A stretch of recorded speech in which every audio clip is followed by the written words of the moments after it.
ازيكم جميعا. في الفيديو ده ان شاء الله هنبدأ الموسم من جديد مع بعض.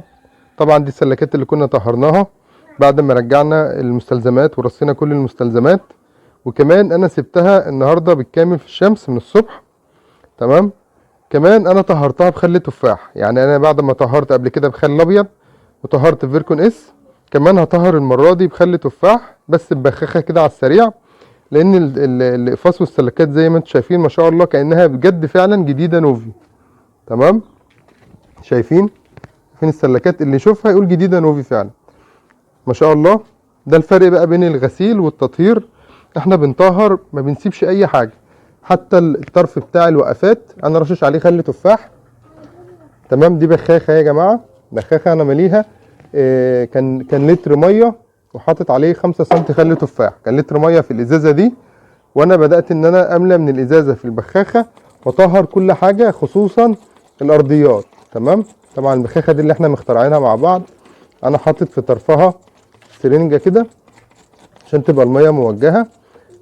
تمام. هبدا ان انا ابخ عليهم كده جميعا بخل التفاح على كل حاجه، على الطواجن، على الاكلات، على الوقفات، على السقايات، كل حاجه.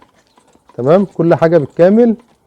وهنسيبها النهارده لحد اخر اليوم في الشمس، وان شاء الله هنبدا نسكن الديكوره النهارده. هنسكن الديكوره النهارده.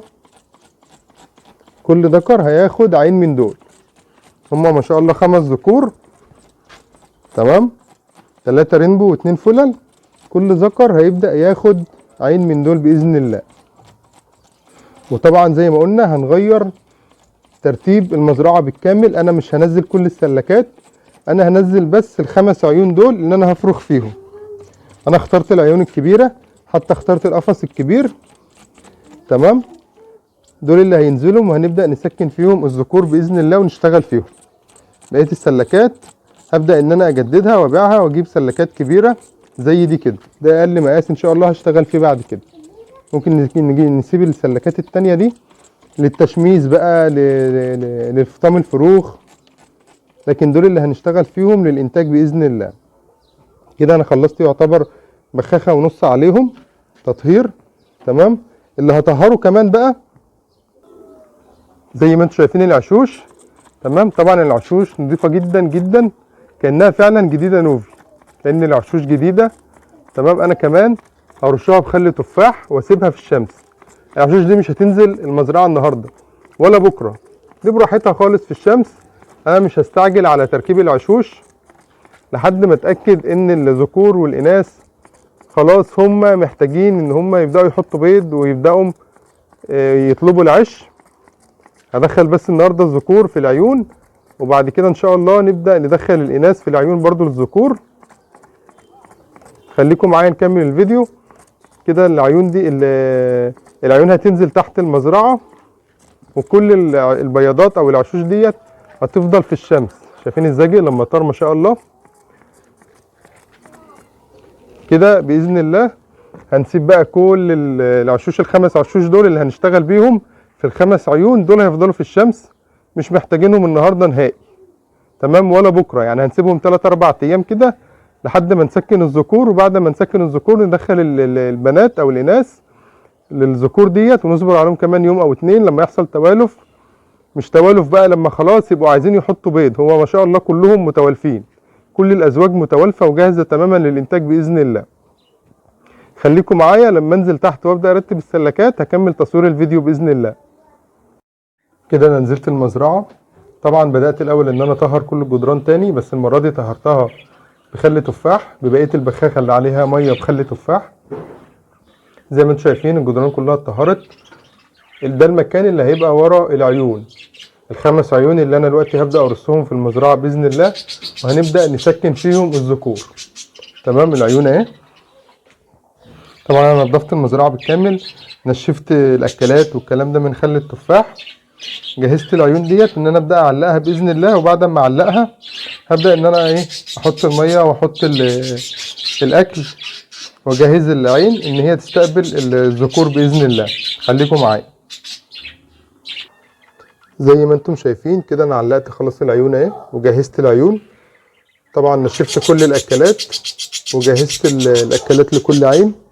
طبعا الاكله دي بتاعه الحبوب، وفي اكاله اللي هي بتاعه التحديق، والاكاله الثالثه الطاجن الثالث ده بتاع الطري او المستنبت.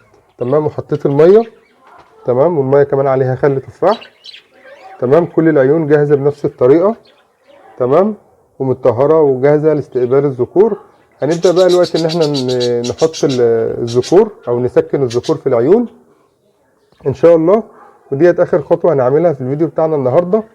زي ما انتم شايفين العصافير كلها باصه على العيون، يعني شايفين ان في حاجه غريبه خلاص دخلت المزرعه، وفي استجابه من الطيور. تمام. كلها بتبص على العيون، يعني الطيور نفسها بتبص على العيون. لسه ان شاء الله الوقت هنبدا ننقل الذكور. الذكور على فكره جعانه كمان لسه ما اكلتش، مش هتاكل في المطار بقى مع الاناث. يعني شايفين بدا يحصل غزل ازاي والتوالف وخلاص هم عندهم رغبه للتزاوج والانتاج. كل زوج واقف جنب بعضه. تمام. انا بقى مش هاكل الذكور دي في المطار، لا انا هاكل الذكور دي في العيون الجديده بتاعتها. هم جعانين كده، هبدا ان انا اعلفهم في العيون الجديده بتاعتهم ان شاء الله. كده الحمد لله انا جهزت الاقفاص كلها لاستقبال الطيور. حطيت هنا الاكل اهو يا جماعه. تمام. حطيت الحبوب وحطيت خلطه التحديق وحطيت طبعا المنقوع عباره عن حلبه وعليه جنزبيل. هوريكم المنقوع برضو. تمام. المنقوع طبعا هو اكتره حلبه ومعاه حبوب تانية وعليه جنزبيل. كل دوت احنا بنجهز الذكر عشان نبدا ننقله دلوقتي ان شاء الله في الاقفاص. طبعا انا باعد المسافه بين القفص والتاني زي ما انتم شايفين عشان حتى مركب البياضات تبقى الدنيا مرتاحه، وكمان عايز الازواج تبقى كده واخده حريتها مش قريبه من بعضها. انا ما علقتش حاجه على الجدار اللي في الوش اللي كان عليه السلاكه الحمراء. خلاص انا علق بس دول وغيرت ترتيب السلاكات اهو. دول كده السلاكتين 4 عيون، والقفص الكبير اللي تحت ده هشتغل بيه كعين 5. تمام.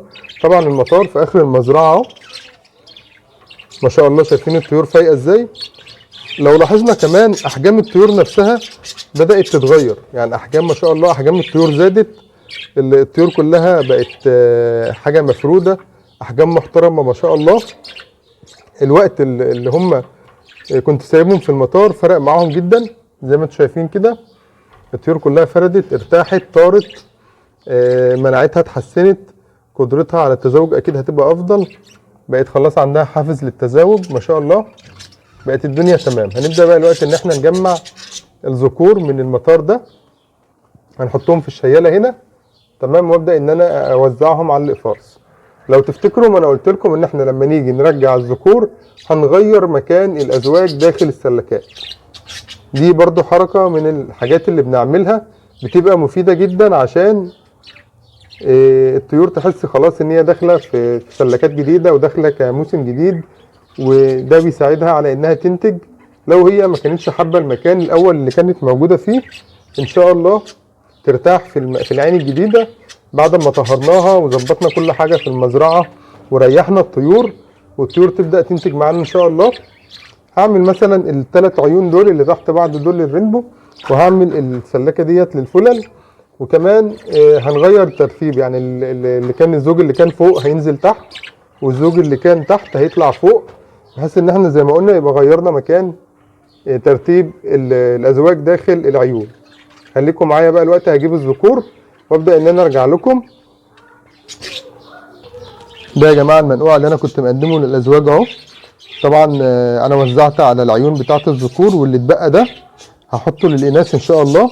مش هحط لهم حبوب النهارده، انا هحط لهم شويه المنقوع دول بس عشان بكره ان شاء الله تبقى الاناث جعانه. انا طبعا عايز اجوع الاناث عشان لما اجي ادخلها على الذكور. طبعا كمان حطيت خلطه التحديق بالمكيال ده كده، مكيالين لكل طاجن تحديق لكل قفص، وحطيت مكيال واحد حبوب لكل قفص. حطيت مكيال واحد حبوب لكل زوج. تمام. يبقى انا كده حطيت في كل قفص ميه بخل تفاح، وحطيت المنقوع بالجنزبيل، وحطيت خلطه التحديق، وحطيت الحبوب. يلا بينا بقى نجيب الذكور ونوزعها على العيون كده ما شاء الله. تم نقل الذكور وتوزيعهم. طبعا الذكر ده كان تحت طلعته في العين اللي فوق، كذلك الذكر ده كان فوق نزلته في العين اللي تحت، كذلك بقى مع كل الازواج. تمام. شايفين بقى التغريد وان الذكر ينادي على الانثى، هو ده اللي انا محتاجه النهارده. دي بقيه الازواج الرينبو اهي، ده الذكر الرينبو الكلير ما شاء الله ربنا يبارك فيه. تمام. ودوت الموف فايلوت جولدن سنجل ما شاء الله حاجه محترمه برده، بس هو هبطني على ما مسكته ما شاء الله الطيور ما شاء الله صحتها فايقه جدا، وفعلا الخطوه اللي انا عملتها دي فرقت جدا مع الطيور. تمام. المطار اهو في الاخر زي ما انتم شايفين كده فيه ال5 اناث، المطار دلوقتي فيه ال5 اناث. تمام. الذكور بتنادي على الاناث اهي ما شاء الله، الذكور كلها بتنادي على الاناث. ده اللي انا محتاجه بقى النهارده كده. هيشتغلوا ايه زي حب في الزنزانه، فاكرين حب في الزنزانه؟ هو كده دلوقتي الاناث في المطار والذكور هنا ايه بتنادي على الاناث. ده اللي انا محتاجه النهارده، وهم شايفين بعض بس مش طايلين بعض. دي طبعا تحفيز فسيولوجي مهمه جدا وخطوه مهمه جدا لتحفيز الازواج. بعد كده ان شاء الله الخطوه الجايه هنبدا ندخل الاناث ديت لما احس خلاص ان الازواج كلها جاهزه تماما ان انا ارجعهم تاني للانتاج وان انا ادخل الانثى للذكر. شكرا لكم، ده فيديو النهارده، يا رب تكونوا استفدتم. واي استفسار سيبوا لي استفساركم في التعليقات وانا هجاوبكم جميعا باذن الله. شكرا لكم، اخوكم احمد ابراهيم من قناتكم هاوي عصافير الجنه، والسلام عليكم ورحمه الله وبركاته.